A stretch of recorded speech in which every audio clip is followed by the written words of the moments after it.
भागलपुर के गंगा नदी में फिर से जल स्तर बढ़ना शुरू हो गया है, जिसे भागलपुर के सबौर स्थित फरका गांव के वार्ड नंबर 8 और 9 हर साल की तरह इस बार भी कटने लगे हैं। लोग काफी डरे और सहमे हुए हैं। वहीं 2 महीने पहले से कटाव निरोधी कार्य चल रहा था, जिसमें काफी अनियमितता देखी जा रही है। गाँव वालों का कहना है कि कटाव निरोधी कार्य करने वाले ठेकेदार एक भी काम सही ढंग से नहीं कर पा रहे हैं। जियो बैग पानी के ऊपर रखा जा रहा है। उस जियो बैग को पानी के अंदर देने से कटाव रुक सकता था, लेकिन कार्य में अनियमितता के कारण कटाव इस वर्ष भी जारी हो गया, जबकि 2 महीने पहले से यह कार्य का ढोंग रचा जा रहा है। न तो पदाधिकारी आते हैं, न ही बाढ़ नियंत्रण के लोग। वहीं आक्रोशित ग्रामीणों ने कहा कटाव निरोधी कार्य करने वाले ठेकेदार पर कानूनी कार्रवाई की जाए। जहां 3 मन का बालू भरा जियो बैग देना चाहिए, उसमें भी कटौती की जा रही है। उस बैग में बालू न भरकर वहीं से मिट्टी काटकर भरकर बोरी में दिया जा रहा है। हम लोग पलायन की स्थिति में आ गए हैं। प्रशासन के द्वारा सिर्फ आश्वासन मिलता है, कोई ठोस कदम नहीं, जिससे हमारा गाँव पूर्ण रूपेण सुरक्षित है। मट्टी के ऊपर में डाले हैं। अरे मट्टी का जहाँ मट्टी का कटाव वहाँ ये पूरे का पूरा जो है 10.5 मीटर है, 30 फीट 36 फीट है चौड़ा। पानी के अंदर कितना था डालने की? 10 पानी के अंदर कितना था? अब दिया है हम लोग ना पे जहाँ तक था यही यहाँ तक था। ये वाला यहाँ तक था, यहाँ तक था, वहाँ तक था, वहाँ तक था, जहाँ तक बोरा बस का वहाँ लूप बना हुआ है बोरा का, वहाँ तक था जमीन। वहाँ से काट के लाया गया है। रोकने के लिए भी आदमी आया है तो बोल रहे हैं कि सरकार का नियम है कि सरकार का ऑर्डर है कि काट के बनाना है। एक भी काम सही ढंग से नहीं हुआ और जो देना था पानी के सतह से 10 फीट अंदर मैंने बोरी बालू का गिराना था, 1 फीट नहीं गया है नीचे। वजन के बारे में तो इसमें शायद 55 का था, लेकिन 25 दिया है, 25 दिया है। मट्टी को काट के मैंने 10 फीट किनारा था, उसको काट के सीधे सटा दिया। बिहार में शिक्षक नियुक्ति में डोमिसाइल नीति लागू करने को लेकर भागलपुर जिला जन अधिकार पार्टी और जन अधिकार पार्टी छात्र युवा के कार्यकर्ताओं द्वारा भागलपुर के समाहरणालय के पास राज्यव्यापी 1 दिवस महाधरना का आयोजन किया गया। प्रदर्शनकारियों का साफ तौर पर कहना है कि बिहार सरकार की इस नीति से शिक्षक वर्ग को काफी परेशानी हो रही है और शिक्षा में गिरावट आ रही है। साथ ही प्रदर्शनकारियों का कहना है कि अन्य राज्यों में बिहार के युवाओं को नौकरी नहीं दी जा रही है, लेकिन बिहार में सभी राज्यों के लोग आकर नौकरी करेंगे। इससे बिहार की बेरोजगारी कैसे खत्म होगी? क्या बिहार में हिंदी, अंग्रेजी, विज्ञान पढ़ाने वाले शिक्षक नहीं है? वहीं उन लोगों ने प्रदर्शन करते हुए जोरदार नारे लगाते हुए नीतीश कुमार एवं शिक्षा मंत्री पर जमकर बरसे और कहा जब तक यह नियुक्ति में डोमिसाइल नीति लागू नहीं होगी तब तक हम लोग यह प्रदर्शन जारी रखेंगे। बिहार में जिला समाहरणालय में धरना है। धरना का उद्देश्य है डोमिसाइल नीति। बिहार में डोमिसाइल नीति लागू करने का, हमारे पड़ोसी राज्य झारखंड में शिक्षा विभाग में डोमिसाइल नीति है। हम वहाँ जाके शिक्षक नहीं बन सकते हैं, मगर जब हमारे बिहार की बारी आती है, बिहार के युवाओं की बारी आती है, यहाँ हम डोमिसाइल नीति नहीं लागू करते हैं और पूरे देश के लोग यहाँ शिक्षक बन सकते हैं। जब शिक्षा मंत्री चंद्रशेखर बाबू से मीडिया के माध्यम से पूछा गया, चंद्रशेखर बाबू का बयान आता है कि हमको जो है क्वालिटी वाला शिक्षक चाहिए। तो चंद्रशेखर बाबू सबसे पहले ये तय करें कि बिहार में क्वालिटी की कमी है। सबसे ज़्यादा IAS IPS बिहार देता है।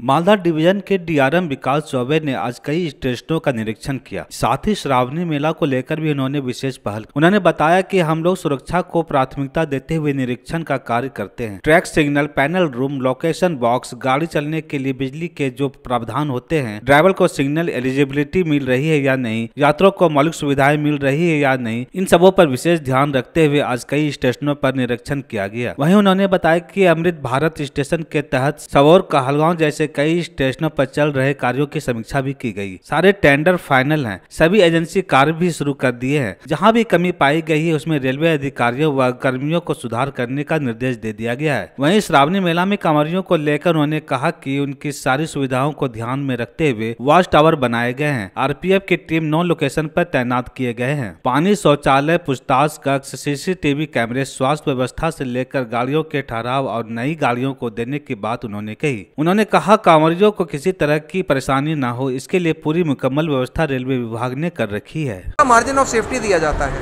तो इस वजह से क्योंकि वो प्लेटफॉर्म छोटा है, उसकी विड्थ छोटी है, इसलिए वो सीढ़ी भी छोटी है। इसका भी समाधान हम लोग करेंगे, लेकिन उसको करने के लिए यार्ड की रिमॉडलिंग की ज़रूरत है। वो वर्क हम लोगों ने पूरा प्लानिंग कर लिया है, उसके नक्शे बन करके हम ये प्लेटफॉर्म भी चौड़ीकरण का काम किया जाएगा। लेकिन ये साधारण काम नहीं है, इसको करने के लिए पूरा RRI चेंज होगा, इसके लिए यार्ड की पटरियां हटेंगी, तब जाकर के वो चौड़ा हो पाएगा। श्रावण मेला चल रहा है, इस समय 4 तारीख से चालू हो गया है। बहुत इंटेंसिवली स्टडी करके सारे अरेंजमेंट्स किए गए हैं वहाँ पे। वॉच टावर्स बनाए गए हैं दोनों तरफ।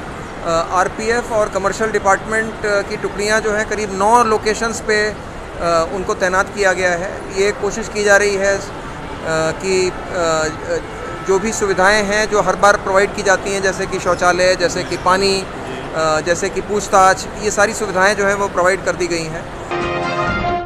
लोक जनशक्ति पार्टी रामविलास भागलपुर शाखा के द्वारा आज रामविलास पासवान का 77वां जन्मदिन भागलपुर के जिलाध्यक्ष के आवास पर केक काटकर सभी कार्यकर्ताओं ने मनाया। वहीं रामविलास पासवान के जन्मदिन कार्यक्रम में भागलपुर इकाई के जिलाध्यक्ष एवं कई प्रकोष्ठ के पदाधिकारी व सदस्य मौजूद थे। इस जन्म दिवस कार्यक्रम के अवसर पर लोक जनशक्ति पार्टी रामविलास के भागलपुर इकाई के जिलाध्यक्ष राजेश वर्मा ने कहा, हम लोग इनके जन्म दिवस को काफी धूमधाम से मना रहे हैं। साथ ही हम लोगों का पूरा ध्यान 2024 के लोकसभा चुनाव पर है। Lok Janshakti party Ramvilas Bihar first, Bihari first के तर्ज पर आगे बढ़ रही है और इसे हम लोग साकार करके रहेंगे। साथ ही बिहार के वर्तमान सरकार को कोसते हुए कहा कि हम लोग फिर से बिहार को जंगल राज नहीं बनने देंगे। हम लोग नया बिहार बनाएंगे जहां विकास ही विकास होगा। लोक जनशक्ति पार्टी के जनक पद्म विभूषण स्वर्ग रामविलास पासवान की जयंती समारोह में प्रभारी सह प्रदेश उपाध्यक्ष सुरेश भगत, सह प्रभारी सह प्रदेश महासचिव अभिषेक सिंह, प्रदेश महासचिव संगीता तिवारी, प्रदेश उपाध्यक्ष बबली वर्मा, महिला जिलाध्यक्ष अंशु प्रियंका, छात्र जिलाध्यक्ष अभिनव आशीष, मीडिया प्रभारी सौरभ सिवन के अलावे कई कार्यकर्ता मौजूद थे।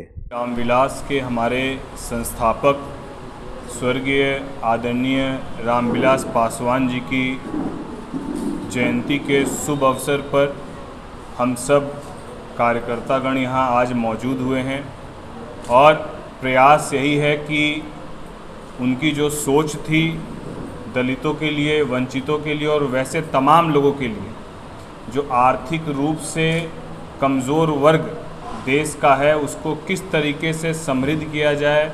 हम लोग सब हृदय से उनको सच्ची श्रद्धांजलि अर्पित करते हैं और हमेशा ये प्रयास करते हैं कि उनके बताए गए मार्ग पर हम सभी लोग चलकर देश को और बिहार को, हमारे राष्ट्र अध्यक्ष जी को मजबूती प्रदान करने का काम करें। अपनी 9 सूत्री ज्वलंत मांगों को लेकर सदर अस्पताल स्थित सिविल सर्जन कार्यालय के समक्ष आशा कार्यकर्ताओं का प्रदर्शन। आशा संयुक्त संघर्ष मंच के आह्वान पर आशा कार्यकर्ताओं ने प्रदर्शन किया। प्रदर्शन के दौरान नारेबाजी के माध्यम से 12 जुलाई को अनिश्चितकालीन हड़ताल पर भी जाने का आह्वान किया। इस दौरान आशा वर्मा, रीता कुमारी, रिंकू कुमारी, लता कुमारी, रूपा पटेल, मीरा सिन्हा एवं तमाम आशा बहनों के द्वारा एक सुर में कहा गया कि हमसे जितना काम लिया जाता है उस एवज में हमें मुआवजा मिलना चाहिए। सरकार हमें लॉलीपॉप दिखाकर ललचाने का काम लगातार कर रही है, पर अब हम लोग ऐसी लालचों में फंसने वाले नहीं। हमारी मांगों को पूरी नहीं किए जाने पर 12 जुलाई से हम लोग अनिश्चितकालीन हड़ताल पर जाने का सोच लिया है। कार्यकर्ता के बदौलत मातृ मृत्यु दर और शिशु मृत्यु दर में जो इतना कम जो हुआ है, कमी आई है, सिर्फ आशा कार्यकर्ता के बदौलत। आशा कार्यकर्ता अपना तन मन से जो है क्षेत्र में समर्पित, आशा के लिए ड्यूटी का कोई समय सीमा नहीं है, लेकिन सरकार के तरफ से आशा को कुछ नहीं मिल रहा है। 2000-4000 मतलब एक जो है झुंझुना आशा का दिया जाता है। हम लोग का मांग है जो आशा को सरकारी सेवक घोषित किया जाए। परदोषिक शब्द जो है आशा के ऊपर लगा हुआ, परदोषिक शब्द जो है वो हटा दिया जाए और उसके बाद राज्य से हम लोग को 1000 रुपया मिल रहा है, उसको 1000 हटा के 10,000 किया जाए। यही आशा का जो है ज्वलंत मांग है। कालीन हड़ताल हम लोग 12 जुलाई से करने जा रहे हैं। पूरे बिहार की आशा कार्यकर्ता और आशा फैसिलिटेटर जो है अनिश्चितकालीन हड़ताल कर रही है। इसमें हम लोग सरकार का एक भी काम नहीं करेंगे। तिलका मांझी भागलपुर विश्वविद्यालय परिसर में आशा कार्यकर्ताओं ने 2 दिवसीय भूख हड़ताल के साथ धरने पर बैठे। उन्होंने बताया कि विश्वविद्यालय के छात्र विरोधी नीतियों में एवं स्नातक में फीस वृद्धि किए जाने के कारण आशा कार्यकर्ता 2 दिवसीय भूख हड़ताल के साथ धरने पर बैठे हैं। उनका कहना है कि अगर उनकी मांग पूरी नहीं होती है तो 17 जुलाई को पूरे बिहार से छात्र राजभवन पहुंचकर राजभवन का घेराव करेंगे। हम लोग का 4-5 पूरे बिहार में आशा का राज्यव्यापी 2 दिवसीय भूख हड़ताल नई शिक्षा एजुकेशन पॉलिसी वापस लो, CBCS वापस लो, फीस वृद्धि जो स्नातक में व्यवस्था 5 गुना कर दिया गया है उसको वापस लेने के लिए हम लोग का 2 दिवसीय भूख हड़ताल है। बिहार की मौजूदा राजनीति पर बीजेपी के राष्ट्रीय प्रवक्ता शहनवाज हुसैन ने भागलपुर में कहा कि तुझे दिल में बंद कर लूं, दरिया में फेंक दूं चाबू। कुछ इसी तरह का मजमून लिए प्रेस को ब्रीफ कर रहे थे। पहले तो बिहार के ब्रेन ड्रेन पर चर्चा किए, जिसमें आगामी 13 जुलाई को पटना में शिक्षक आंदोलन को लेकर राजभवन मार्च का ऐलान किया। बताया कि बिहार के बच्चे और शिक्षक बाहर जाकर पढ़ाते हैं और काबिल शिक्षक की तलाश में नए नए फरमान जारी कर रहे हैं। उस बाबत आंदोलन कर रहे शिक्षकों और युवाओं को पटना पहुँचने का ऐलान किया। वहीं बिहार की राजनीति में नीतीश कुमार के फिर से बीजेपी में पलटने के सवाल पर कहा कि अब कोई चांस नहीं है। नीतीश जी के अच्छे काम के साथ जरूर है, लेकिन अब दरिया में चाबी फेंक दी गई है।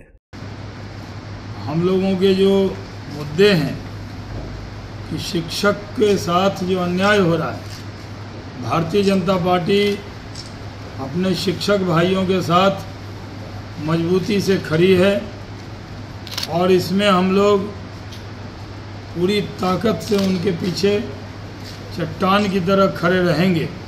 तो नीतीश कुमार जी ये रोज़गार कब देंगे, किस रफ्तार से देंगे, और रोज़गार देने की जगह बिहार के बच्चों का रोज़गार छीनने क्यों जा रहे हैं। नीतीश जी को मंत्रिमंडल में तो बहुत टैलेंटेड लोग मिल गए हैं, लेकिन पढ़ाने के लिए टैलेंटेड नहीं मिल रहे हैं। तो हमारी पार्टी 13 तारीख को बड़ा मार्च करेगी। भागलपुर के जितने शिक्षक हैं उनको भी आमंत्रित कर रहे हैं, आप आइए, और युवाओं को भी जो शिक्षक बनना चाहते हैं। आपकी लड़ाई में लाठी चलेगी तो पहली लाठी भारतीय जनता पार्टी का नेता खाएगा। आपको लाठी गोली की सरकार के सामने दबने नहीं देंगे।